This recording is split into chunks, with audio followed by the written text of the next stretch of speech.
So maybe we should get started.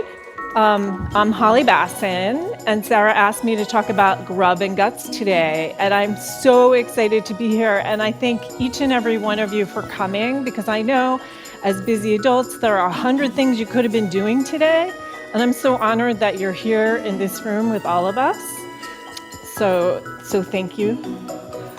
Before we go any further, I just want to say that I'm a health coach. I'm not a doctor. So whatever we talk about today is for informational purposes and educational purposes, and not for the purposes of providing medical advice or giving a medical opinion. You should always talk to your personal doctor about any advice regarding that.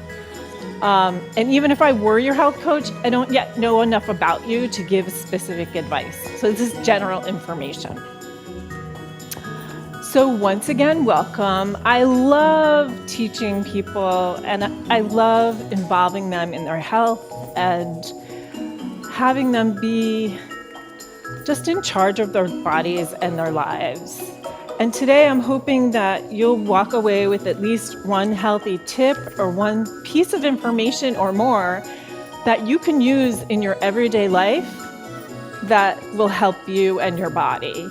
And I'd really like this to be interactive. If you have a question or a comment or a personal experience that you want to share, please feel free, because it might help somebody else who's in the same situation learn about themselves, and I think that's helpful. Today is Grub and Guts, and we're going to talk about the standard American diet. We'll talk a little bit about the digestive system, the immune system. We'll talk about what leaky gut is, what causes it, or what can cause it, and we'll talk about the good, the bad, and the ugly. We're going to talk about root causes, lifestyle factors, and we'll go into a little prebiotic, probiotic foods, what is healthy, what's not healthy. I just want to tell you a little bit about myself. I have two daughters. One is 20, she'll be 21 in a couple weeks. She goes to school in Granville, Ohio at Denison University. She's a junior. And my other daughter is a freshman at Rochester Institute of Technology. When my 21 was when I was pregnant with her, she had kidney reflux. And from the time she was born, the doctors put her on prophylactic antibiotics to prevent her from having kidney infections, which didn't work. She still had breakthrough infections. She still had surgery. She had several antibiotics, and she developed life-threatening food allergies. We were the EpiPen family. I did everything I could to keep her safe from the food she was allergic to, but we were still in the emergency room several times. When she was 10, we went through a desensitization process. And that was the catapult of my health coaching career, because previously I was a human resources manager. And now I work with individuals who are frustrated with their health to help them learn how to live in their bodies. I also wrote a book, From Anaphylaxis to Buttercream, the story of how I helped my daughter work through life-threatening food allergies, because we used a desensitization process that wasn't part of the traditional medical community, and that's why I come from a holistic perspective.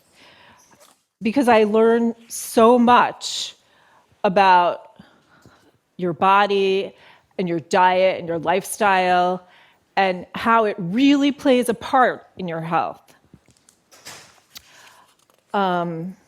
So I just want to know a little bit about you. What was so interesting about this talk today that you wanted to come? Like, what are you expecting me to say and address? And, what would you like to hear about? Just tell us the truth. What? Just tell us the truth. What? Tell us the truth. Oh, tell you the truth. Absolutely. I'm a truth maker. Yes, I will tell you the truth. Anything else? Leaky gut. Leaky gut. I will definitely talk about leaky gut, and if I don't address your specific questions, just ask. Inflammation. Inflammation. I'll talk about inflammation. Is organic food really organic? That's a good question. Healthy foods for diabetics. Healthy foods for diabetics. Okay. It's not one of my slides, but when I get to that part, I want you to challenge me. Okay? Feel free.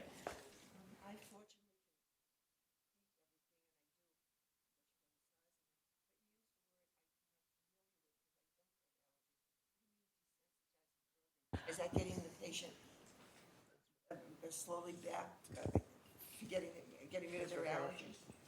Slow introduction of the product? Yes. The question was, what is a desensitization process? So there are different antibodies the body has. There's IgE allergy, which is the gatekeeper of the body.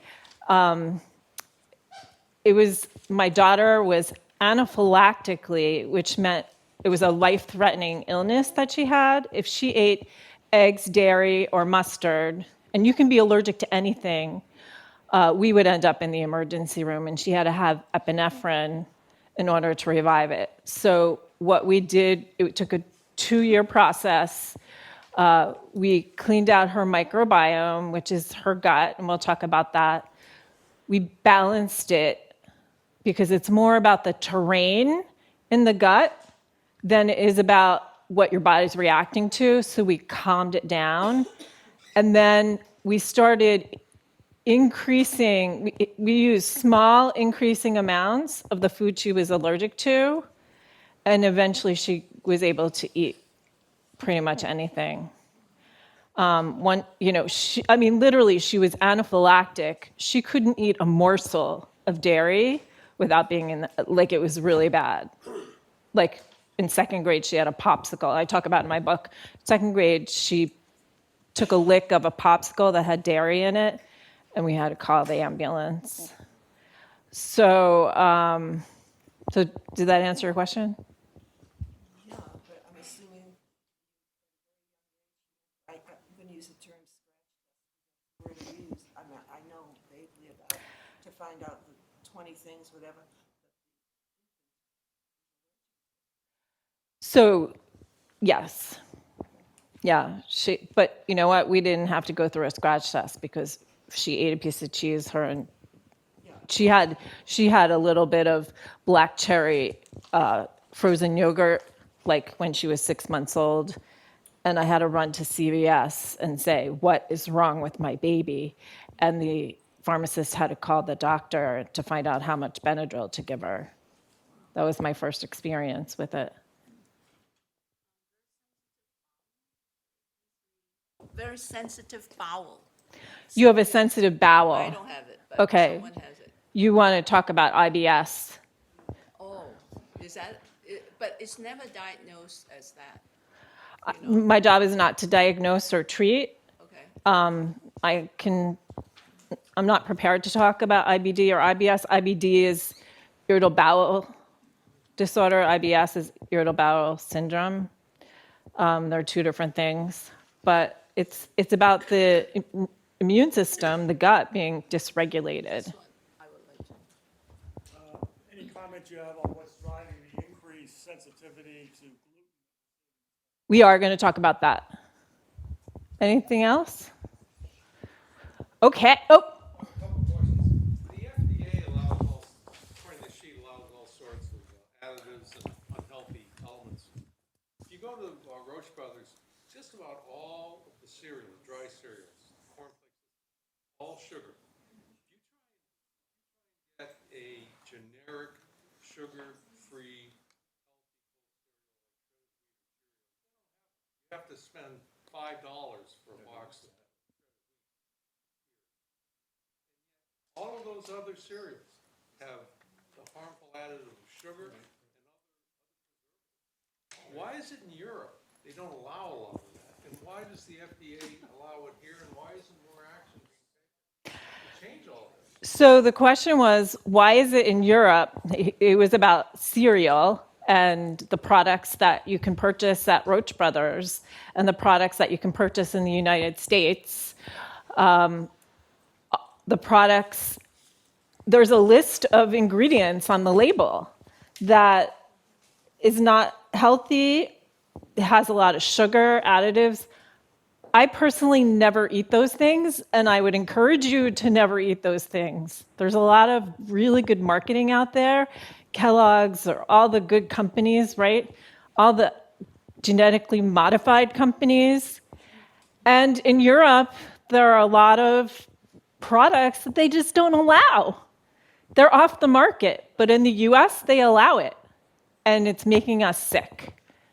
Did I address your question? Okay. But I just don't understand why it persists. Why does it persist? Because the people who work at Kellogg's and all of the genetic, Lobbyists. they have their hands in the pockets They of the They elect our officials, so. yeah. It's bureaucracy, it's politics, and our politicians are not really concerned about their health. They're concerned about their own pockets and being elected. Does that answer your question? They're not, because nobody's really concerned about your health. That's why you have to be concerned about your health. And that's why I'm here today, to teach you, to reinforce what you already know.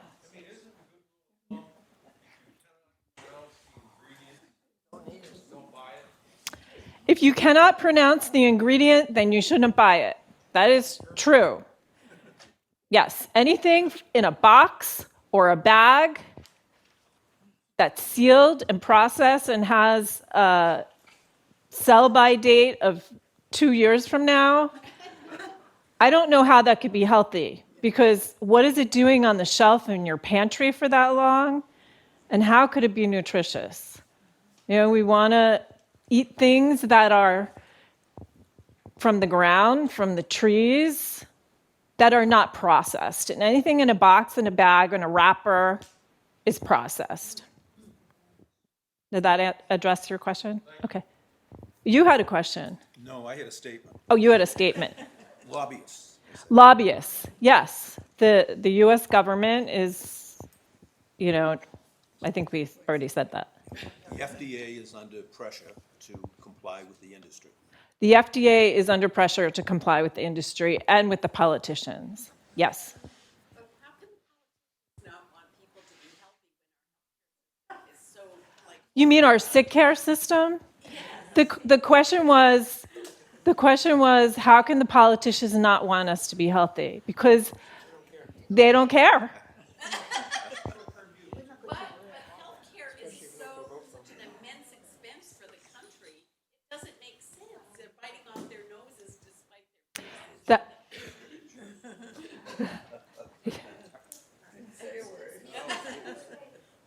That, the statement was, yeah, okay. All right. Let's move on. I've been trained in nutrition, functional medicine, and naturopathic principles. I'm holistic. And from functional medicine perspective, we want to minimize what's harmful to the body, and this is on your sheet, must be number 1, right? Minimize, maximize, and prioritize. The problem is the average American is just not good at doing that. And there are so many things that are changeable with simple everyday life shifts in our life choices that we can do, and you can do it. So it's just about knowing what it is. And the functional medicine connection is that I ask you a lot of questions. I'm trained to find the root causes of disease in the body. I do a lot of detective work, and I help you think about what's going on in your body. But the top 3 root causes of disease are non-nutritional food-like substances that we've already spoken about, toxins in our environment, and stress. And stress can be physiological or psycho-emotional. So those are the 3 root causes of disease. This slide is more of a naturopathic view of it. There are 8 foundations of health: sleep, diet, exercise, hydration, elimination, nervous system regulation, breathing, movement, and exercise. And if those foundations are not in place, the body can't heal. So I work with clients to make sure that the foundations of health are in place. And it can be work, or it can be you just need someone, you know what to do, you need someone to hold your hand. But these are the things that I work on.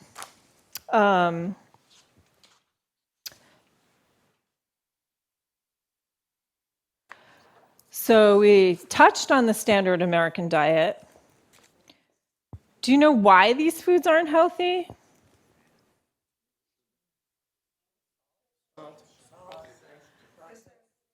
They're processed, they have sugar, they have salt. You know, when I work with clients on hydration, we talk about salt. Salt's not bad. We need salt for hydration purposes. But when they're using like processed salt, that's not good. So it's the quality of food that we eat that's important. Approximately 60% of the American diet comes from processed foods.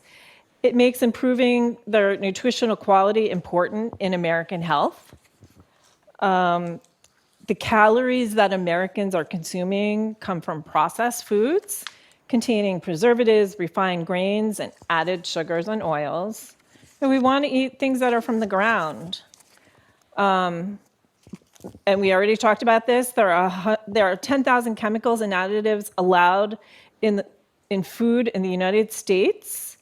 And the FDA has approved different additives, food colorings, without adequate research and safety. Some chemicals in the US have been allowed, even though they're banned overseas. And they've been proven to cause cancer and developmental or behavioral issues. And the average person ingests about 150 pounds of additives per year. It's a lot. So we need to be aware of what we're eating and what we're doing.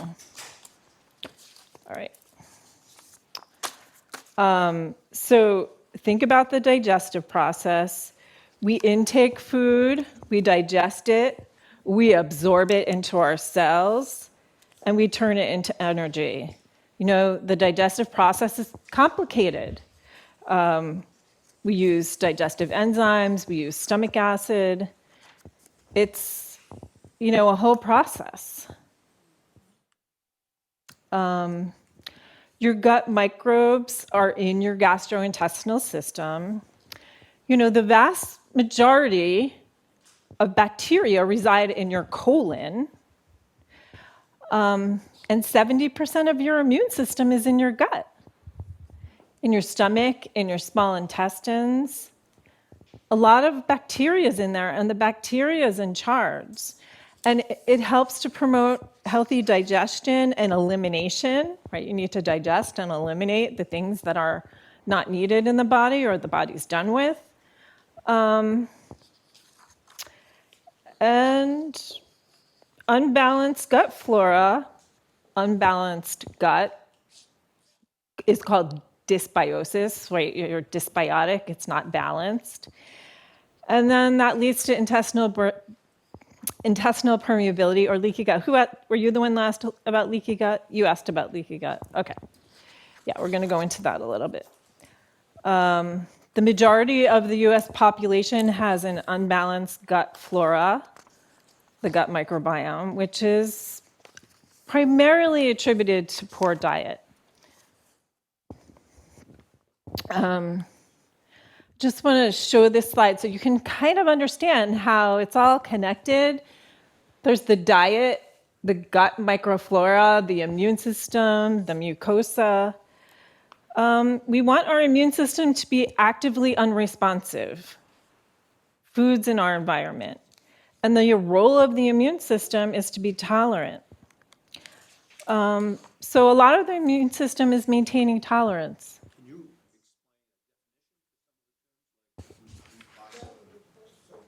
The gut mucosa, the lining of so it's the mouth, the esophagus, the stomach, and then it goes into the intestines. and the gut mucosa is the mucosal lining in the small intestines, which is where a lot of your food is absorbed. There are three parts to the, and this is getting a little esoteric, there are three parts to the small intestine: the ileum, the jejunum, and the duodenum.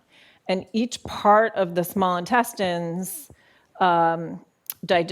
absorbs different nutrients. Did that answer your question? Okay.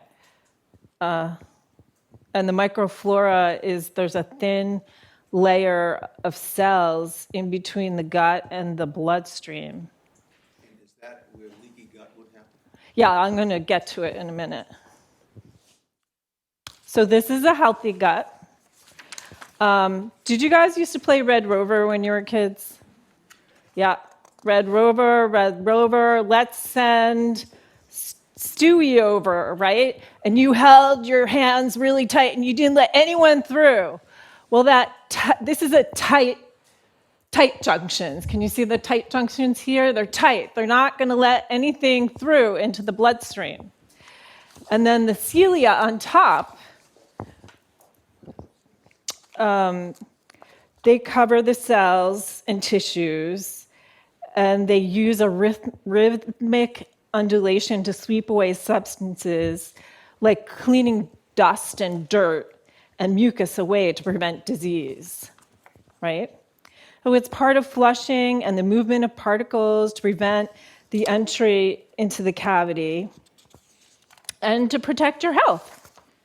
So this is the healthy gut. I may go back to it in a second. So we already said that 70% of the immune system is in the gut.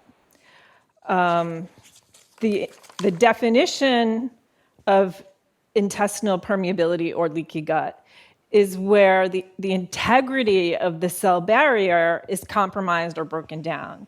So normally our intestinal cell wall forms a very important barrier between our digestive tract, which is our outside environment, and our bloodstream, which is the inside environment. And when the barrier is broken down, contents go into the bloodstream, and the immune system goes crazy. And it sees these things that are entering the bloodstream that shouldn't be there, and they say, let's create antibodies to those things. And that's how we develop food sensitivities and things like that. So you know you had leaky gut by the symptoms you get. Right. So It could be all kinds of things. yes. So the question was, when you have leaky gut, you can develop symptoms to things. And I think that I have this on another slide, but it causes inflammation because your body is trying to fight it, and it creates that inflammation. And whatever's going on in your gut is creating inflammation. The inflammation could be in your knee or in your elbow or in your wrist. It's a signal that something's going on, and it's usually starting in your gut.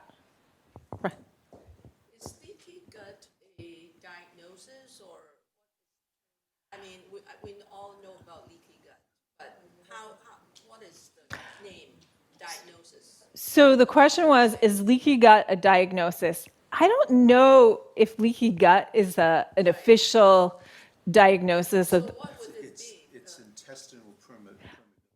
intestinal permeability, IBS, IBD. So those are all leaky guts.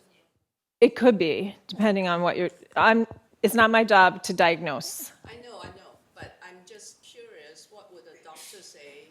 Say, I have whatever symptoms.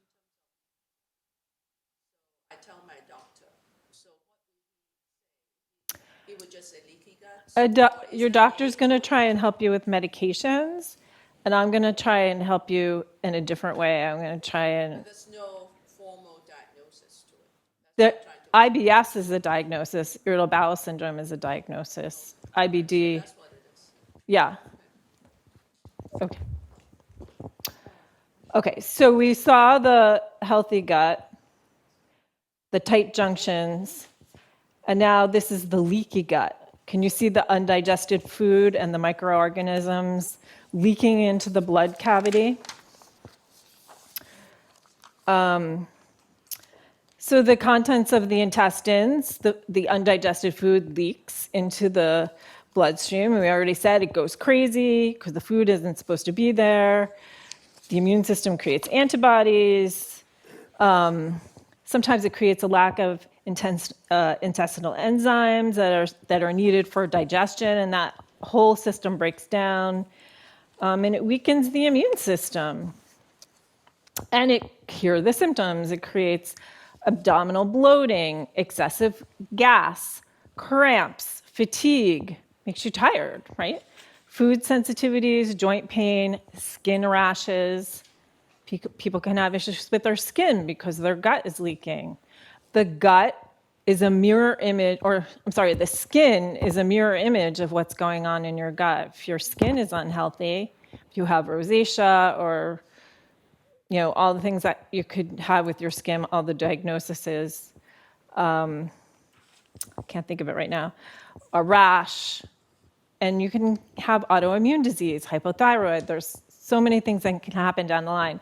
Remember the first picture I told you about the naturopathic picture? And I said all these things on the baseline. The foundation of health needs to be there. And then if not upstream, other things can happen. Well, these symptoms start to create other diagnoses in the body. Okay. So now we're going to go with the bad. The things that you eat or in your environment that cause leaky gut. So gluten is number one. And we'll talk about celiac, which is different than a gluten allergy or a non-celiac gluten sensitivity. Gluten makes your gut leaky because zonulin, which is a protein that is found in gluten, increases the permeability of the gut by making those spaces, opening up those spaces and making them farther apart. And then the body creates more antibodies to attack the gluten's building blocks, gliadin, and this leads to more inflammation and more health complications. So just so you know, gluten is the substance that gives dough its elasticity. Many people use the term gluten allergy interchangeably with the terms of celiac disease or non-celiac gluten sensitivity, but they are different things. Celiac and gluten sensitivity are more delayed, and they involve gastrointestinal and neurological symptoms. The treatment of celiac and gluten sensitivity are the same. You just totally remove gluten from your diet. And we talked about the companies that are really good at marketing. And they're making all these gluten-free products, but they're not really healthy for you either. They're a transitional tool when I work with my clients to go gluten-free. And a lot of people are willing to do it and some are not willing to do it. And we work on other things like hydration or whatnot. If you're willing to go gluten-free, a step in the process is to eat some of the gluten-free foods. I am 100% gluten-free and 100% dairy-free. Occasionally, I'll eat a sandwich. I keep the gluten-free bed in the freezer because maybe like once every other month I'll eat it because I want a sandwich.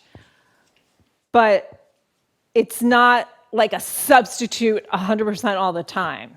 It's a transitional tool because it still has stuff in it that's not healthy, that's processed, that has chemicals and preservatives. Uh-oh, what happened? Oh, I need help from... If gluten is like glue, Yes. why isn't it patching up your stomach rather than creating holes? It would seem like it would patch it. Because it has zonulin in it that breaks...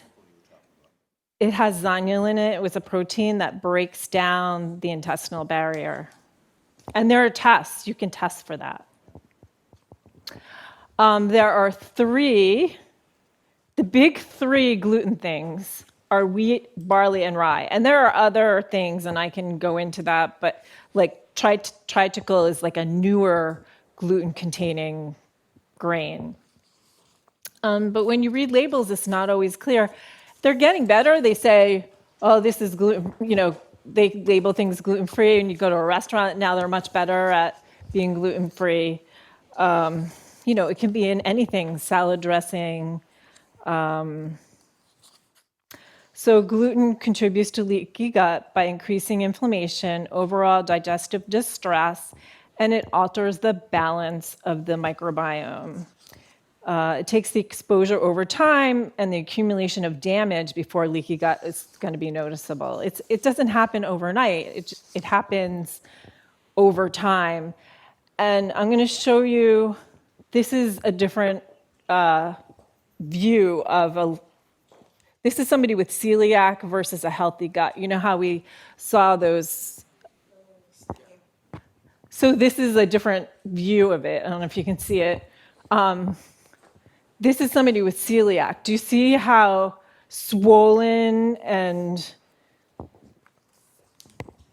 just distraught this immune system is? This is a normal epithelial cell. And the body needs to be able to absorb nutrients in those intestinal cells. So there's no cure for celiac disease. But I got to tell you, I taught a food allergy and food sensitivity workshop in Arlington last week, and there were 5 people there. One of them was a mom. She had a 6-year-old daughter who was diagnosed with celiac disease, and her hair was falling out. It's awful. I have a 53-year-old friend who was just diagnosed with celiac disease. She never knew it. She had all these symptoms. They couldn't figure out what it was, and then they diagnosed her. So you can be diagnosed at any point in your life. It depends how healthy your immune system is and what's going on in there.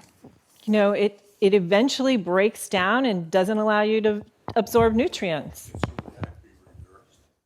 What? Can celiac disease be reversed? Celiac disease cannot be reversed. You can heal the gut so that you don't react as much, but you're never going to not have celiac. It's a genetic component. And there, like I said, there are different antibodies. Remember I said IgE antibody is a food allergy of anaphylaxis. Well, celiac is usually an IgA antibody, whereas a food sensitivity is an IgG antibody. So there are different antibodies in the body. So the root causes of food sensitivity are often the diet. We already talked about processed foods, refined foods, all of those things on the label that can't read because they're too long. Oxidative stress. Stress breaks down the immune system. It reduces the amount of stomach acid that's in your stomach, and it creates the opportunity for H. pylori, which is a bacteria, to overgrow. The stomach acid is going to signal the pancreas to make pancreatic enzymes and the liver to create bile. And all that signaling happens in the gut, in the stomach.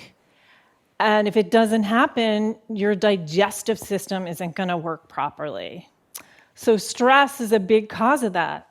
The other thing that can happen is you can be taking medications, or there can be toxins in your environment.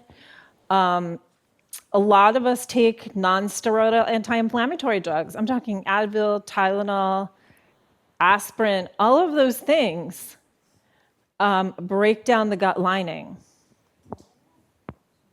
Yeah, people think, oh, it must be safe. I can just buy it on the shelf in CVS. Well, that's not true, because everything has a side effect. Lifestyle factors.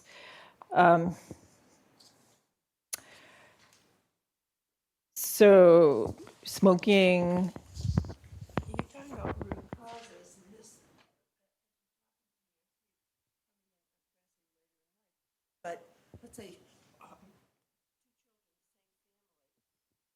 one is allergic to tree nuts and one is not. So that goes back to the very DNA. I mean, it's nothing that happens later in life if it wasn't already DNA'd in your. So the question is, how much is DNA involved? Because there are two children and one is allergic to one thing and one is allergic to another. So DNA and genetics is a third of the equation. I'm not going to say that DNA doesn't play a part, but your diet and lifestyle is a major contributor or helper to whether or not the disease is going to be expressed. Okay? But the two children eat the same food, the same foods. One has the reaction, one does not. So that is telling me, in my brain, that it's more than 1/3 DNA. Born that way, I put it that way. So it's more than a third. The question is, could it be more than a third? Because there's the same mother and the same father, and they're eating the same food, and one has a reaction and the other doesn't. Well, the microbiome, the immune system, comes from the mother, right? I have two children. One of them was anaphylactic. We were the EpiPen family. The other one wasn't. She has IBS. It's a third genetics. This is my training. It's a third genetics.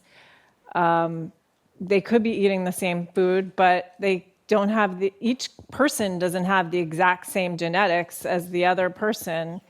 And also, sometimes a mother is healthier giving birth to one child than another, so that could play a part. I have a question.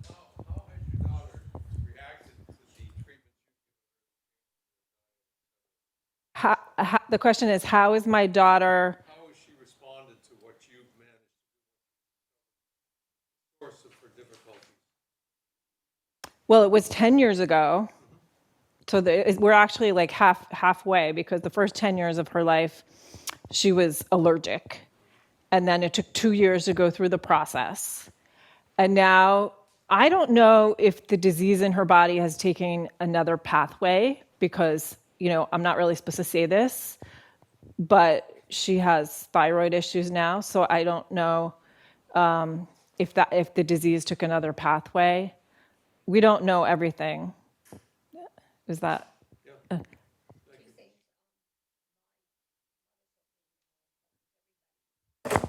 has IBS and it didn't skip any person whatsoever. So your mother and everybody in your family has IBS, and it didn't skip any generations. And I didn't know, I came in a little late, I'm sorry. I did not talk about the FODMAP diet, and I wasn't planning to, but a FODMAP diet is part of an elimination diet. It's going to eliminate certain foods. And just because a doctor recommends that you go on a FODMAP diet doesn't mean you have to follow it to the T. I've worked with clients who were on the FODMAP diet, and all they could eat was blueberries and sweet potatoes. And that's not going to create health either. We need to work on the microbiome and healing the gut. And there's a five-point gut protocol to do that. And it takes time. It doesn't happen overnight, because sometimes you take 2 steps forward and 1 step back. It's like a dance. What is the name, what is the diet you just A FODMAP diet, FODMAP. It's a specific diet that it eliminates gluten and dairy and a lot of things that have the FODMAP seeds, like avocado.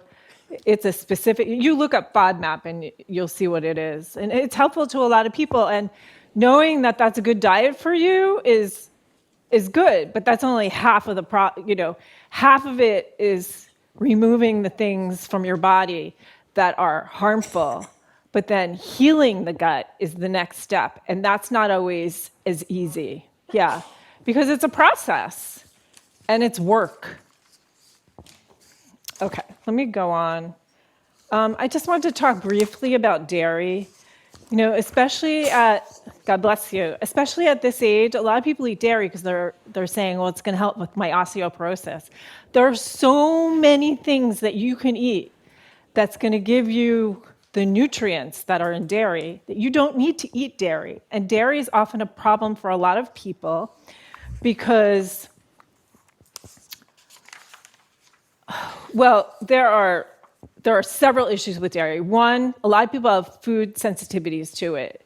Two, a lot of people have a digestive enzyme deficiency of the lactose deficiency.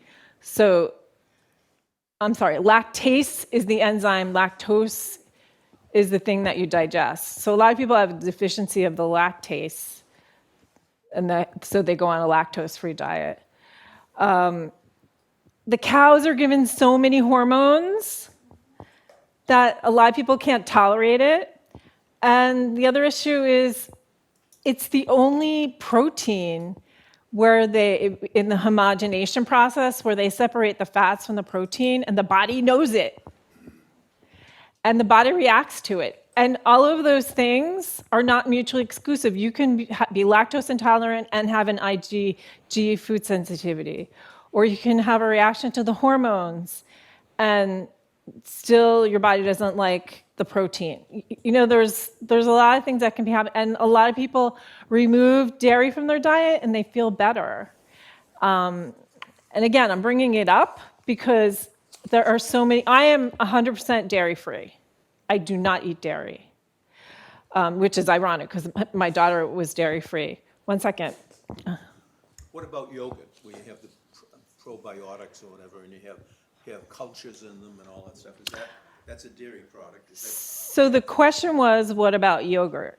Because it has all the cultures in it, the probiotic cultures in it. And that's a good question because, first of all, there's so much sugar in yogurt that eating those probiotic in the yogurt kind of counteracts the sugar, the health benefits of it. So there's a lot of marketing going on there. There are non-dairy, like made with nut milk and whatnot, yogurts that you can eat that don't have dairy in them. Still, a lot of this stuff is processed. I mean, if you're brave enough to make your own yogurt, you can do that. I use probiotics with my clients, and it's, you know, it may be part of the process that we go through to clean up their gut. So I don't know. The only thing you can do is experiment and take it out. If you don't take it out of your diet, you won't know.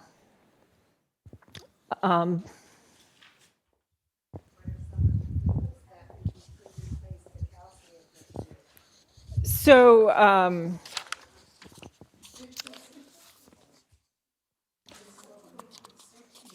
I had a whole thing about. So there's calcium, vitamin D, magnesium, vitamin E. There are a lot of things in dairy, right? And you can get them from leafy greens, dark leafy green vegetables, broccoli, kale, fish with the soft edible bones, such as sardines, canned salmon, calcium fortified foods and beverages, soy products. They're in a lot of other things. And just because you're taking calcium, and somebody can take a calcium supplement, that's not what keeps the bone together. That's just chalk.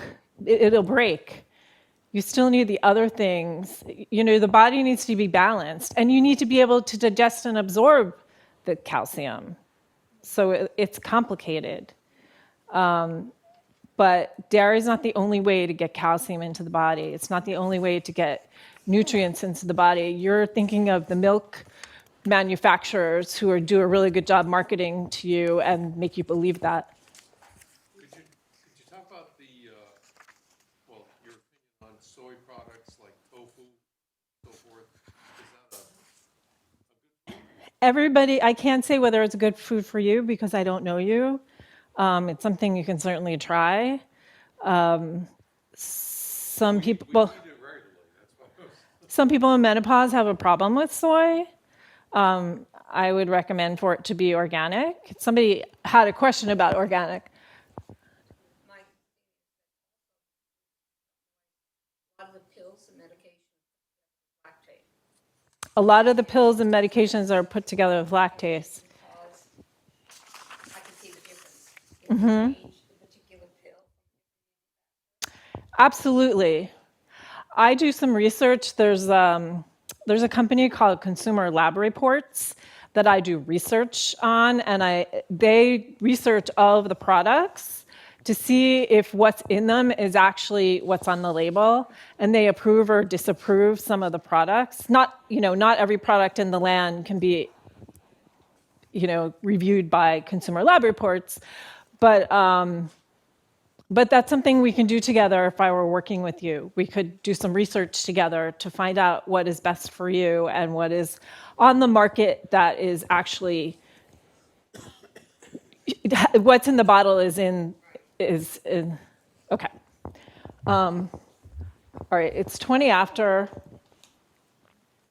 One more thing about the bad glyphosate.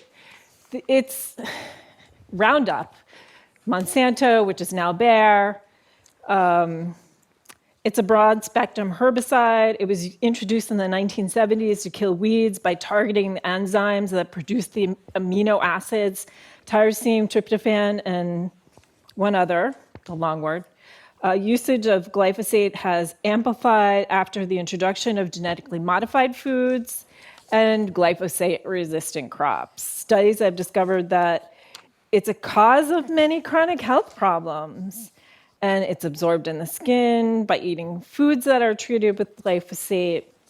It disrupts the microbiome, it disrupts the gut, and it causes a decrease in the ratio between beneficial and harmful bacteria. Now, somebody asked about organic food. Was that you? So, yes, if it's labeled organic, it probably is because there are strict rules and regulations. But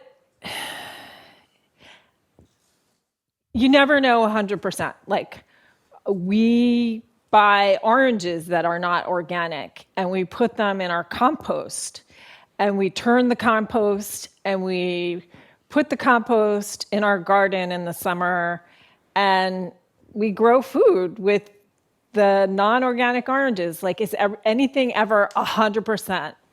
Probably not, but you can do better than not doing better. Glyphosate is sprayed just before harvest on wheat, barley, and beans that are not genetically engineered. So that could be organic. It kills the crop, drying it out, so it can be harvested sooner than if the plant were allowed to die naturally. It's a big problem. So that's the bad. I think we talked about medications, lifestyle, sleep. You need to be able to sleep in order to heal. Sleep is a huge part of the healing process. And if you're not sleeping, we need to work on that. Why are you not sleeping? Are you getting up to go to the bathroom? That's something we can talk about. Do you have a question? Yeah, what about a lot of people here enjoy seafood, I'm sure. Seafood? The presence of microplastics increases. What can people do? So the question was, a lot of people here eat seafood, and there are a lot of microplastics in the sea. And that's a really good question. So it's funny, because I was in Iceland with my kids in 2019. We were on a ship, by this ecological company, and out of the blue, nobody knew I was a health coach. They said, they have these farm fish, and they get out of the farm, and they're sick. They have sea lice, and they infect the well fish, the wild fish. So I don't know, but I do know, and I've done it on myself. There's a test. Used to be Great Plain Labs. You can test for mycotoxins and plastics in your urine. I can do the test for you. So you can test to see how much glyphosate, mycotoxins, mold. You can test for all these things in your body. So I'm not sure if I answered your question, but there are ways to find out. And mycotoxins can be in flavors, colors, anything in the label. So gluten and dairy are issue. Wheat is hybridized. I think we talked about all this. We go on. We talked about gas and bloating, how symptoms can be systemic and autoimmune. So, yeah, what can you do? I can work with you, and we can talk about what's going on. We can make some types of modifications to your diet and your lifestyle. We can do all kinds of things.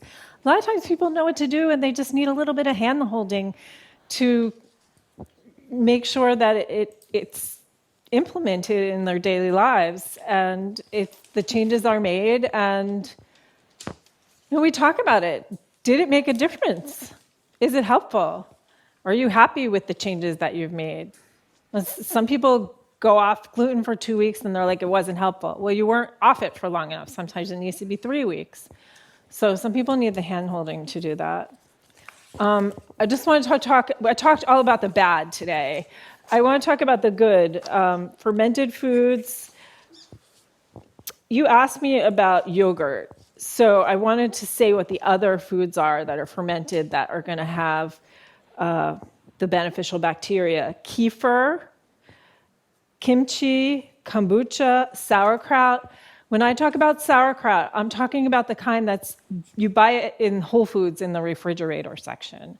I'm not talking about the kind in the can that has vinegar in it. If sauerkraut has vinegar in it, it's going to kill the bacteria, which is great for the manufacturer, but not good for your gut. So the sauerkraut that I buy, Trader Joe's has it. It's in the refrigerator section, and it does not have vinegar in it. So that is fermented food. Sourdough. Fermented foods are made by adding microorganisms like bacteria or yeast. You should eat them 3 times a week if they work for your body. Remember, everybody has an individual plan, so it's a recommendation. It's not, if it doesn't work for you, it doesn't work for you. We can talk about why and how and, what we can do differently. Sometimes too much of a good thing is not good, and too many fermented foods don't work for you. If you try it, it doesn't work, let's figure out why. Because sometimes it creates a histamine reaction. So sometimes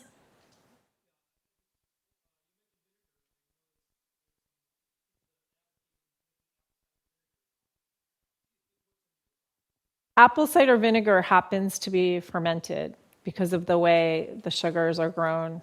So that's different than the vinegar in the can of sauerkraut. That was a good question.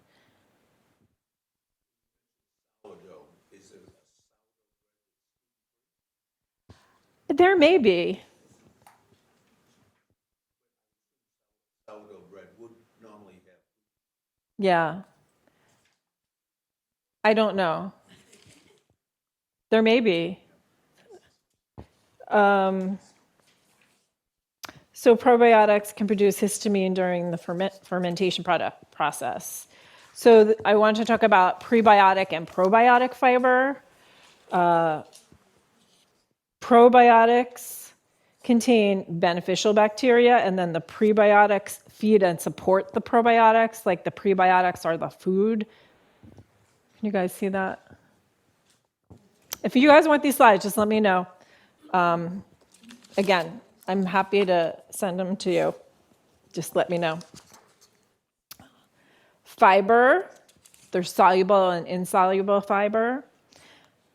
Fiber bulks it up, right? It's going to bulk up the stool, and insoluble fiber is going to push it out, pushes it out of the colon. I talk a lot about motility with my clients. This is a Bristol stool chart. Tells you a lot about what's going on in your body. We don't have to talk about it today, but I just want you to know it's something that I talk about with my clients. And everybody has their own individual plan. I may have said something today that may have been helpful to you, or I may have said something today where you're like, I don't know what she's talking about, it hasn't worked for me. Well, let's find something that does work for you. I'm just going to read some things out. Flaxseed, chia seed, aloe vera, kelp. There's a lot of things that we can try for you to eat. See if it helps you. And it could be any point in the 5R gut protocol. I work on hydration with a lot of my clients. A lot of people are dehydrated because they're on a salt-free diet. The body needs nutrients. The body needs electrolytes. Water cannot get into the cell without sodium. It needs an escort. It needs sodium to escort it. So a lot of people on a salt-free diet and they're dehydrated, clinically dehydrated. And then the key takeaways are, you guys have a 2-page sheet. Is that helpful, the 2-page sheet? Okay, yeah. Pay attention to your symptoms. They're gifts. They're telling you something. Something's not right, and we have to figure out what it is. And that's it. I am available. I offer a free 30-minute discovery session. I can come here if you want, or I usually do it like on the phone or on Zoom, but it's your free session. So you get to decide where and when it's going to be. Some people like it in person, some people like it on the phone, and some people like it on Zoom. I don't care. I'm here to help you. And I hope I've answered many of your questions today. Thank you. And thank you so much for having me. I really enjoyed speaking with you today.